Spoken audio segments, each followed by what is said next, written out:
Elle est là, Najat? Oui, monsieur Hollande, pourquoi? Najat, il faut annoncer aux Français que je vais attaquer la Corée du Nord. Ça va pas, non? Si, ils ont fait un nouvel essai nucléaire, ils nous provoquent, alors je vais aller les corriger. Bah faites attention, la Corée du Nord, c'est pas le Mali, hein, monsieur le président. Ne vous en faites pas pour ça, je me suis découvert une âme de guerrier, et le corps qui va avec. Regardez, j'ai même un muscle qui est apparu là. Il est tout dur, allez-y, touchez. Bah, c'est votre coude. Mince, j'ai toujours pas de muscle. Voilà, Michel, comme vous le voyez, la guerre au Mali fait des ravages, surtout en France, hein.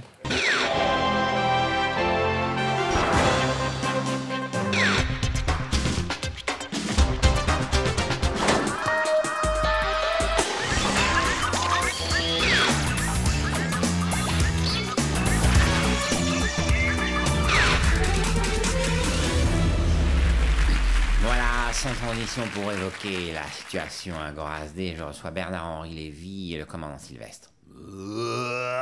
Oui, Beur également. Alors messieurs, et là je parle à l'intellectuel et aux militaires, comment réagir à cette nouvelle agression serbe? Mais cette fois, c'en est trop. Nous n'avons que trop toléré l'intolérable. Il ne s'agit plus de sauver les Bosniaques, il s'agit de sauver notre âme, ou ce qu'il en reste. Aujourd'hui, les mots ne suffisent plus, il faut se battre, donner notre vie pour eux, afin de nous sauver nous-mêmes. Commandant? Il a raison, faut se battre. Faut qu'il aille leur péter la gueule aux Serbes. Mais t'es dans quelle arme, toi? Mais c'est-à-dire, mon arme, c'est mon cri, mon hurlement sur les collines de Vukovar. Ah ouais, t'as dû leur foutre les jetons, hein. Mais sinon, comme arme, t'es dans quoi? Mais mon arme, c'est ma conviction à Sarajevo, la fermeté de ma position à Dubrovnik, mon œil, ma main... Ah bon? Tu fais du karaté, c'est bon ça. Mais sinon, comme arme? C'est-à-dire, je ne vous suis plus. Bah, l'arme, quoi. Qu'est-ce que t'as comme arme pour péter les boyaux aux Serbes? Pour leur éclater la gueule? Faire pisser le sang, quoi, tu sais. La guerre que quand t'as bien bossé, quand ça pue bien la charogne. La guerre, quoi. Excusez-moi, je me sens mal. Vous n'auriez pas un bonbon à la menthe? Alors, tu m'as pas dit. C'est quoi ton arme pour leur crever le bide à ces enculés? Eh bien, c'est-à-dire que mon arme, en l'occurrence, c'est vous. Ah bon? Eh bien oui, le militaire reste le bras séculier de l'esprit de justice. Bah, c'est-à-dire qu'en ce moment, ça tombe mal. Je suis en train de finir mon bouquin sur la guerre du Golfe. C'est ce que c'est, dans l'édition, ils rigolent pas, hein. Ouais, puis t'es bien gentil, mais c'est que je les connais, moi, les Serbes. C'est pas des PD, hein. Pour leur reprendre 1 m² de terrain, c'est pas du chirurgical par ordinateur. C'est de la vraie boucherie à la main. Comme dans le temps. C'est la baïonnette bien enfoncée dans la gorge. Tu plantes, tu tournes, et t'arrêtes que quand c'est bien chaud sur tes mains. Vous êtes sûr que vous n'avez pas un bonbon à la menthe? Même un vieux? Non, vraiment. Donc, si je résume, agir... Ouais. Voilà. Tout de suite. Ouais. Voilà. Mais qui? Lui? Lui. Oui, voilà, eux. Alors, sans transition, les restes de l'actualité. L'image du jour, c'est la nouvelle guerre du Golfe qui va commencer dès que les préparatifs seront terminés. Putain, Desert Storm, c'est fait. Reste en Europe, personne va y croire. On va péter la gueule à Saddam et aux civils juste parce qu'on est les plus forts. In the Gulf. Ouais, ça résume, mais c'est pas sexy, hein. Merde, on attaque dans 10 jours, on n'a pas le nom. Merde, quelle connerie la guerre. Voilà, il est l'heure, nous retrouvons en direct de l'Élysée le président de la République qui va s'adresser à la nation. Mes chers compatriotes, j'avais dit que j'interviendrais chaque fois que nécessaire. Eh bien, j'interviens, car à cette heure-ci, le jour a sonné. Ne paniquez pas! Ne paniquez pas. Il n'y a pas de raison. Nous savons parfaitement ce que nous faisons et tout est sous machin à contrôle, pratiquement. Pour le moment, les frappes ne sont pas efficaces, soit. Milosevic n'a pas peur, soit.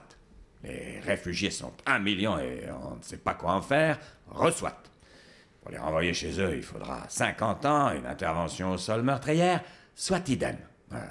Les Russes envoient des bateaux tout pourris, qu'on ne sait pas ce qu'il y a dedans, que si ça se trouve, c'est du nucléaire, oh putain, soit. Est-ce que c'est une raison pour paniquer? Non, il n'y a pas de raison de stocker du sucre, de la farine, de l'huile, du saindoux, des lentilles, des saucisses, la 1664, le cochonou. Merde, on a oublié les pâtes. Y a pas de raison de paniquer! Et pourquoi? Parce que c'est l'Amérique qui s'occupe de tout. C'est pas moi. Donc, vous pouvez être tranquille. Les Américains, c'est des gars comme ça. Ils savent gagner les grosses guerres. Bon, là, c'est une petite. Bon, mais vous inquiétez pas, ça va devenir une grosse, une immense. Ne paniquez pas! Voilà, mes chers compatriotes, j'espère que j'ai été Goliath. À bientôt. Maman, faut retourner au Suma, là, on a oublié les pâtes, dis donc.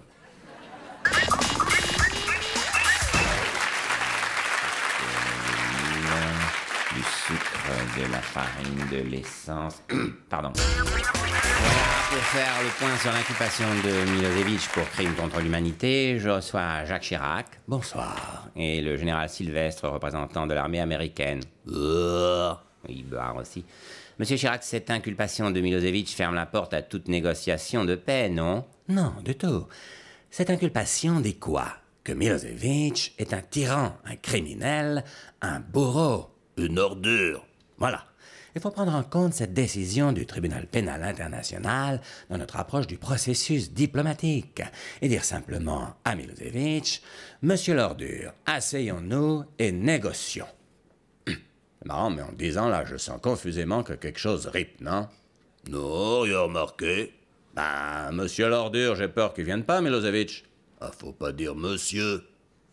Oui. Faisons la paix, ordure. Marrant, je le sens pas non plus, ça.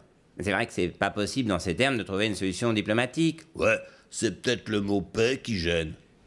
Je réfléchis en même temps que je parle, mais... Si on essayait faisons la guerre, ordure. Faisons la guerre, ordure, salaud, tyran. Ah oui, ça coule bien, là. Oui, mais c'est pas une négociation de paix, ça. Ah, elle a raison. Oh, c'est con. D'un autre côté, je réfléchis toujours en même temps que je parle, hein, ça vous embête pas. Non, je fais ça tout le temps. Sauf que moi, je réfléchis pas. Bon, je pensais, si au lieu de faire une paix fragile, on faisait une guerre solide, durable, totale. Ah, ce serait pas mal, ça. Et puis au moins, on va au bout du truc. Non, mais monsieur Chirac, une guerre longue menée par des Américains en plein milieu de l'Europe au moment où on fait une monnaie unique, où on essaie de s'organiser politiquement, vous êtes sûr que c'est bien? Il a pas tort, hein. Une guerre longue, vous allez être obligé de vous installer pendant des années. Ça va vous faire du dérangement. Non, ça ira. Ah oui, mais vous allez être obligé de faire venir des produits de chez vous, de refaire une sorte d'Amérique au milieu de l'Europe. Pas grave. Ah ouais, mais il y a les Russes pas loin. Ça va vous faire des histoires. Bon, on se débrouillera. Sûr, hein? Faut pas vous croire obligé. Non, ça nous fait plaisir. Vous voyez, ça lui fait plaisir. Non, monsieur Chirac. Non, franchement, d'abord, je vais vous dire, cette guerre, j'y comprends rien. Hein, si c'est moi qui m'en occupe, dans 15 jours, les Serbes, on leur donne l'Alsace et la Lorraine. Alors, au mieux que ce soit des pros qui s'en occupent. Hein. Nous ont déjà gagné 2 guerres. Hein. Mais la construction européenne, l'Europe? Le sait, on va le faire. Hein, vous voyez? En plus, ils sont serviables comme tout. Bon, ben, si ça embête personne, alors vive la guerre. La suite. En tout cas, les talibans se sont rendus, les Américains ont formé un nouveau gouvernement, la guerre est finie, terminée. Ah, y est, on vient d'arriver.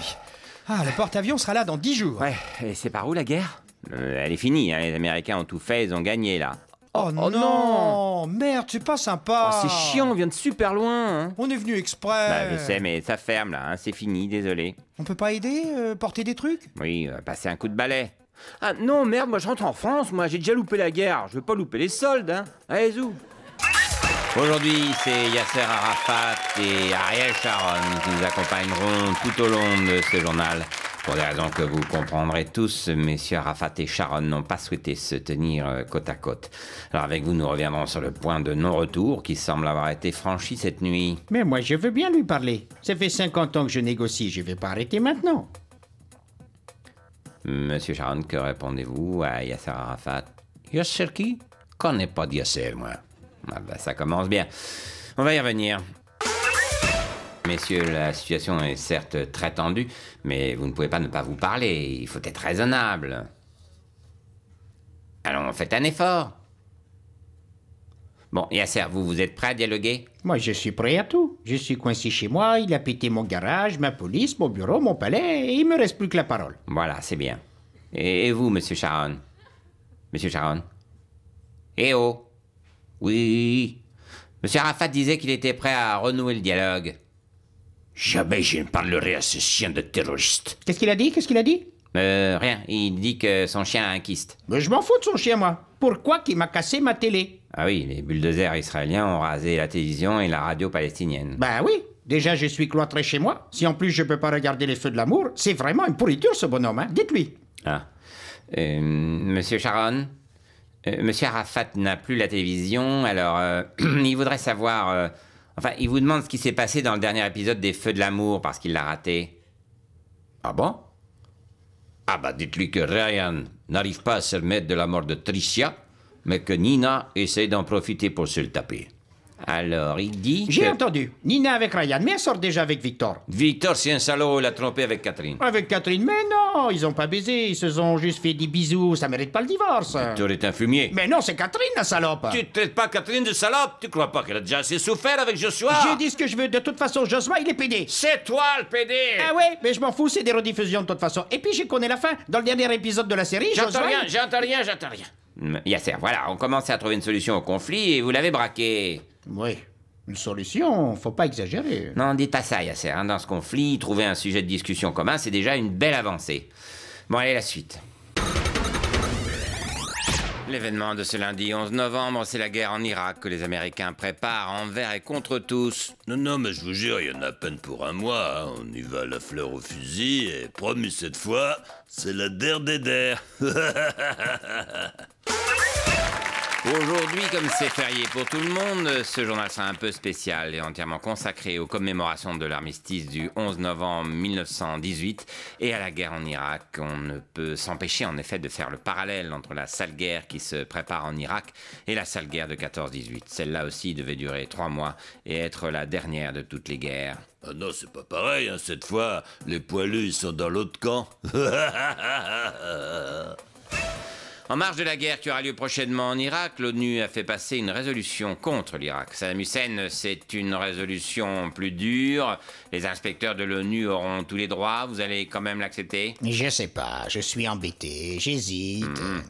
Et ouais, si je refuse la résolution, les États-Unis, ils attaquent. Ah bah oui, là, vous n'y coupez pas. Hein. Et d'un autre côté, si j'accepte, les États-Unis, ils attaquent. Ça, c'est sûr aussi. Et vous voyez, c'est pas facile. Je suis vraiment indécis. Eh ben, n'hésitez pas trop longtemps parce que dans le doute, il risque de vous attaquer. Eh ouais. Voilà, je suis donc avec Christophe Lambert. Christophe, 100 acteurs américains se sont unis derrière Sean Penn pour protester contre l'intervention américaine en Irak. Déjà, est-ce que vous en faites partie? Non, j'ai pas pu. Pourquoi? Bah, ils m'ont pas téléphoné. Oui, vous avez tout de même un avis sur la question. Ah bah, je crois que c'est parce qu'ils avaient pas mon portable. Ah bon? Bah oui, s'ils avaient mon portable, ils m'appelleraient pour faire des films. Oui, mais c'est pas le sujet. Est-ce que vous faites partie, en tant que star hollywoodienne, de ces Américains de plus en plus nombreux qui ne veulent pas de la guerre? Bah, c'est-à-dire, je sais pas trop. D'un côté, bon, la guerre, c'est pas cool, hein, mais d'un autre côté, quand on voit ce qui se passe, ben, la guerre, c'est cool, hein.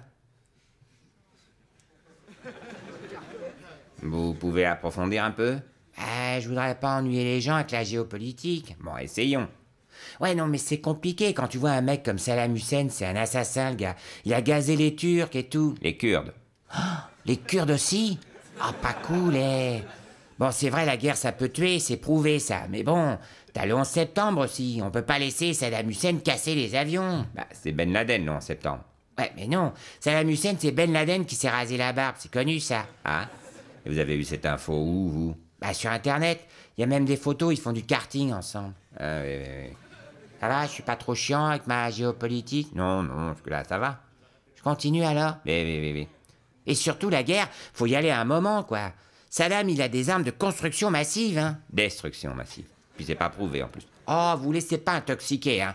Moi, je les ai vus, moi. Il y a des sacs de ciment, des parpaings, des bulldozers et du sable. C'est des armes de construction massive, ça peut pas être plus clair. Ouais. Et donc? Ah ben, Saddam, il peut construire des rampes de lancement en ciment pour balancer des parpaings sur les States. Des parpaings? C'est nul. Ouais, non, ça fait super mal un parpaing sur la tête. Je le sais, j'en ai pris un quand j'avais 4 ans. Ah, ça vient de là, alors. Bon, merci en tout cas pour cet éclairage, Christophe. C'est moi? Eh, c'est tellement rare à la télé d'aller au fond des choses, hein. Ouais, tout le monde n'a pas la chance d'avoir pris un parpaing sur la tête.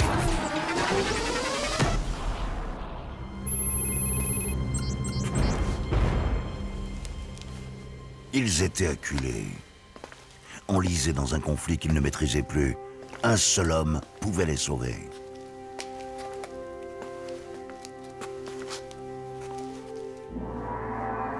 Qu'est-ce que vous voulez?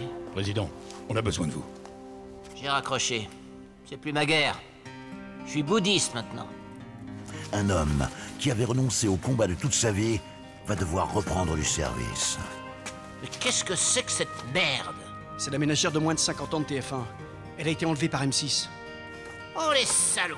On est sans nouvelles d'elle, depuis 6 mois. Quoi? Ils vont la voir, leur putain de guerre!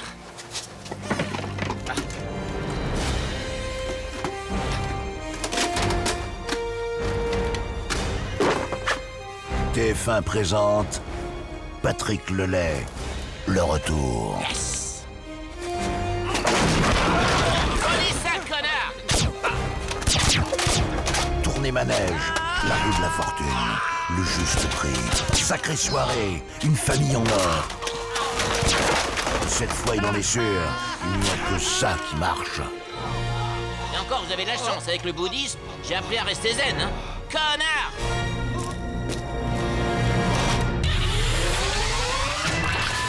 Voilà, sans transition, Barack Obama a rapatrié ses troupes d'Irak. Un retour difficile pour de nombreux GIs, regardez. Je fais encore des cauchemars. Toutes les nuits, je me réveille en sueur. Je revois encore cette famille au nord de Kaboul, décimée par un tir d'obus. J'ai rien pu faire.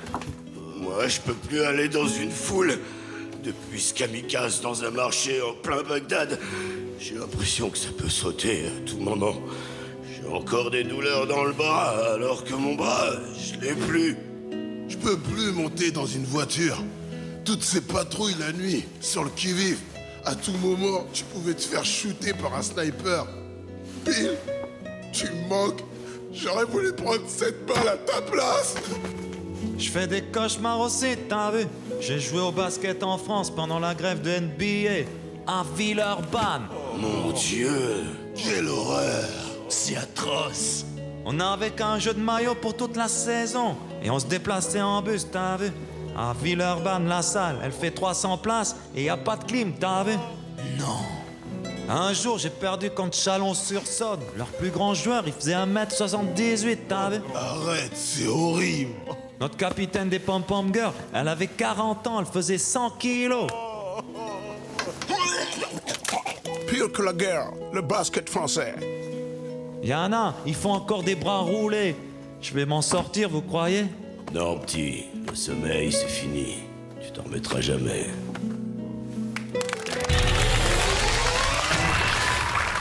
On commence par la guerre au Mali. Enfin, guerre. Pour l'instant, l'armée française a repris la quasi-totalité du pays sans avoir rencontré le moindre obstacle. La guerre au Mali. Aucun combat, aucun accrochage, aucun corps à corps, pas une goutte de sang versé, aucun adversaire, aucune résistance. François Hollande présente la guerre molle. J'ai pas de bol. Même ma guerre, elle est molle. La prise de Tombouctou, encore une fois sans combat, a provoqué une véritable réunion de crise à l'Élysée. Et dans 2 jours, Monsieur le Président, on aura repris tout le Mali. Mission accomplie. Espèce idiot! Imbécile! Crétin! Non mais, vous n'êtes pas content? On ne vous a jamais demandé de gagner la guerre aussi vite! Vous êtes irresponsable ou quoi? Si on ne parle plus de guerre, de quoi on va parler? Du chômage? Des licenciements? De la crise? Je ne sais pas. Alors vous reculez! Pardon? Vous fuyez et vous vous repliez sur Bamako. Enfin, comment j'explique ça à mes hommes? Bon, ça va aller, c'est pas la première fois que l'armée française battra en retraite. Et puis ce sera plus facile à expliquer que ma politique. Ok, les gars, avant de prendre vos zincs, formation obligatoire. C'est bon, Bob, leur connaissance d'avion, on connaît. Bah, s'agit pas de ça. Dans cette partie de la Bougnouli que vous allez bombarder, et qu'on appelle Syrie, il y a une spécificité. Tenez-vous bien, mais là-bas, il n'y a pas qu'une seule sorte de bougnoule. C'est quoi ces conneries? Les huiles de Washington se sont mises en tête de les diviser en 5 catégories. Putain d'intello. Alors d'abord, il y a le bougnoul, le classique qu'on explose comme d'hab. Non scientifique, combattant de l'État islamique. Alors avec lui, on se lâche, les gars. Hein. C'est tapis de bombe pour toute la famille. Hein. Ensuite, vous avez le gentil bougnoul. Gentil bougnoul, ça sort d'où, ça? Ben, c'est comme ça. Lui, on l'explose pas. Non scientifique, opposant à Bachar. Oui, facile à reconnaître. Il a des armes toutes pourries et tous les autres bougnouls lui tirent dessus. Suivant, le bougnoul neutre, appelé aussi civil ou mort. On l'explose pas non plus, hein, les autres s'en sont déjà chargés. Ensuite, alors là, ça devient un peu plus technique. Voici le méchant bougnoul, mais allié. Donc, patouche, non scientifique, pilote iranien. Facile à reconnaître, il est en avion russe et fait la même chose que nous. Et pour finir, le méchant bougnoul, pas allié, mais qu'on n'explose pas quand même. Non scientifique, soldat de Bachar. On va pas le rater, il est surarmé et il explose tous les autres bougnouls. Voilà les gars, bonne chance. Putain, c'est la première fois que je vais faire la guerre en étant obligé de viser, moi. Bon, maintenant, si vous vous courez, il n'y aura pas mort d'homme. Hein.